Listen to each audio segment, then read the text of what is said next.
Hello, Maria. Thank you for being with us today and putting the time into this. If you can tell us what you do and what you're passionate about, how long you've been here, just a little introduction about yourself, please. Hi, good morning. I'm Maria and I'm from the UK. I've been in Dubai for 6.5 years now, and I have my own business for 3.5 years now as a life coach. I also studied clinical hypnotherapy and psychotherapy, and I obviously love what I do. Maria, how do you define wellness? Wellness, I think about wellness as almost like balance. So, and that I think is down to every individual to decide what balance is for them. So, and the balance could be, or finding balance really. So I think that wellness is when you feel like you've got everything in the right proportion. So whether that's sleep or work, life balance, or exercise or mental well-being. So I think it's a combination of all of those, but when it feels like everything is in line, on track, and then as soon as something is out of kilter, then that's the area that you know that you need to focus on. Maria, I've been researching wellness, and a lot of the websites and a lot of the Google searches that I've been doing have been identifying or categorizing the dimensions of wellness into either 5, 7, 8, 9 dimensions. What do you think of that, and would you put them in certain categories, and how do you integrate all of these into a person's life? Wow, it sounds very complicated. It does. Actually, I don't know what you've read or where you've seen it, but I've never really thought about it. Is in dimensions, obviously there are things that there are different aspects of wellness that can affect us, and whether you say that's spiritual, physical, mental, or whatever, I don't know what the 9 are. Do you know what the 9 are? Yeah, so there was financial, Okay. There was occupational, there was mental, there was social, there was physical. Oh my god, and I forget the rest of the 3, but those are... Okay, so we've now called everything wellness. So yeah. Financial wellness, relationship wellness. Occupational, spiritual, everything. Yeah. I just think they're all important aspects, whether of course they all contribute to wellness, but I'm not sure whether I would tag wellness onto the end of all of those. Of course they can impact it, but everything that's important in your life is going to impact you, so at different times different things will do that. It sounds like we're making it into something that would make someone feel like overwhelmed. That's exactly how I feel. And where do I start and what am I supposed to do? And I think that if you're going to try and complicate something, it's not making it any easier, and my job is not to make something harder or to make you aware of something that you hadn't thought about before. Is that my job or any other professional's job is to find out what are the priorities. So all of those things are important, but surely at different times each one has a different level of importance or might affect us in a different way, and that's the thing that we can focus on. Some things might be out of our control at certain times. For instance, it might be that it's your money or a relationship or something, depending on what your personal situation is.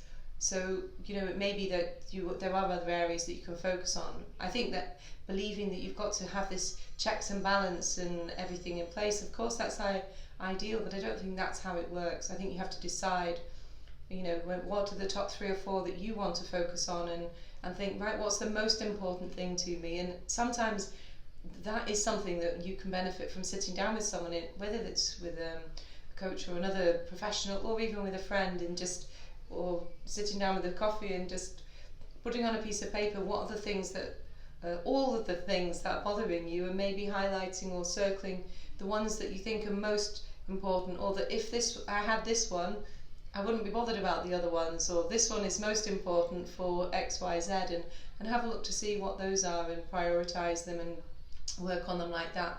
I'm certainly not a fan of making something to a bigger deal that feels like it's now a task to get, it's like having your, like your credit score or something, it's like now we've got to get our wellness score in check.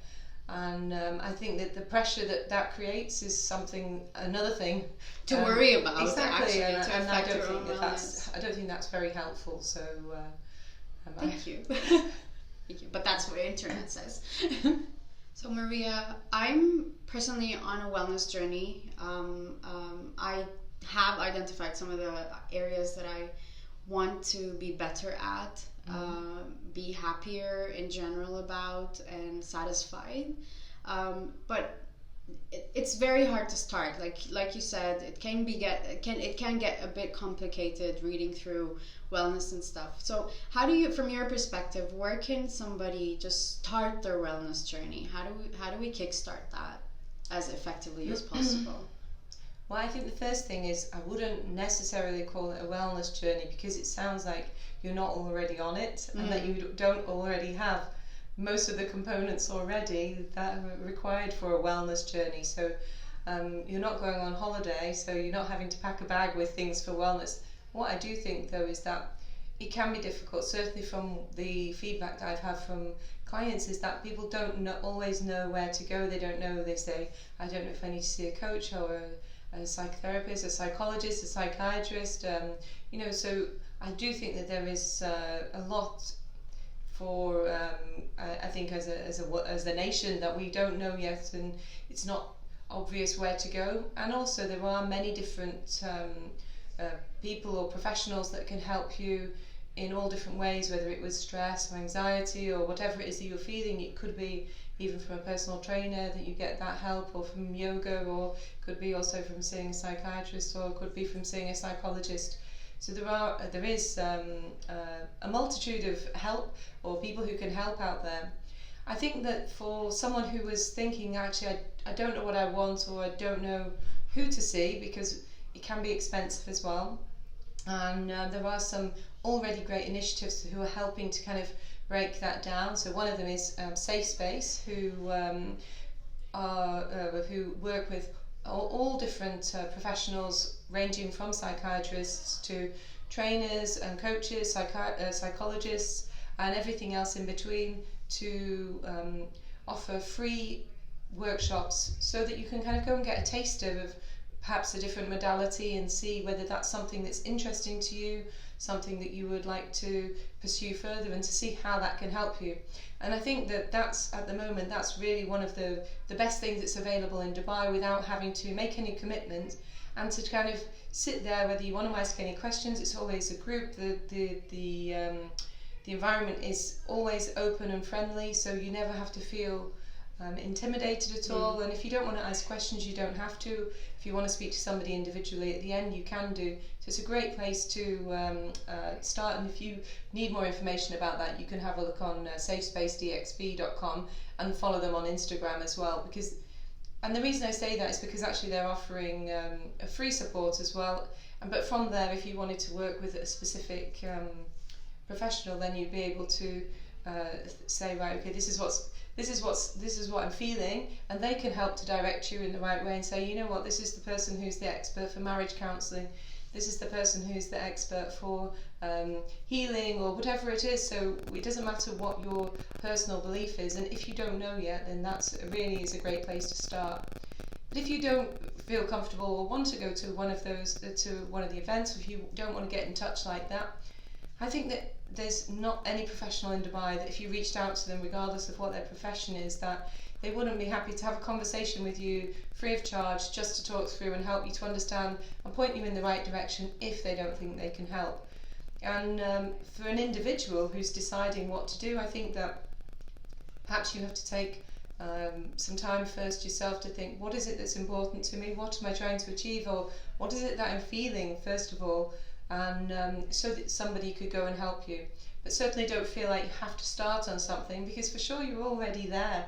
It's just that sometimes things may be, not as aligned as that you'd like them to be. And if you don't know where to go, just reach out and ask. And I'd certainly be happy to help anybody if they had any questions as well. And if I can't help you, then I'm definitely happy to tell you who the expert is or someone else who is specialising in that area. And but the biggest thing really is that, because we don't all have that much understanding about mindfulness, wellness, coaching, what does it do, hypnotherapy, or the benefits of psychological support, basically, we're not that familiar with it. So some people can struggle with something for 20, 30, 40 years and think, oh, I'm like this now, I can't change. If you think that there's something that's affecting your quality of life, then please just reach out to somebody, because for sure you can help to work through it. And it doesn't matter how long you've had something, it doesn't necessarily mean that's how long it's going to stay with you. So reach out to somebody. But if it isn't bothering you, then it's not important. But if there's something that's affecting your quality of life and you think, you know what, whether it's a fear, a phobia, stress, anxiety, or depression, whatever it is that you're feeling, or motivation, direction, sometimes clarity, whatever the area is, or relationship help, like, it's not a big thing. Even if you've never gone to somebody in the past, just reach out to somebody, because you know what, I know many of the professionals in Dubai, and there's not anybody that I've worked with or trained with that wouldn't really care for you and take care of you and help you to find the support that you need. So I know that not everybody knows, so just reach out and get the support. Absolutely. Thank you. Thank you.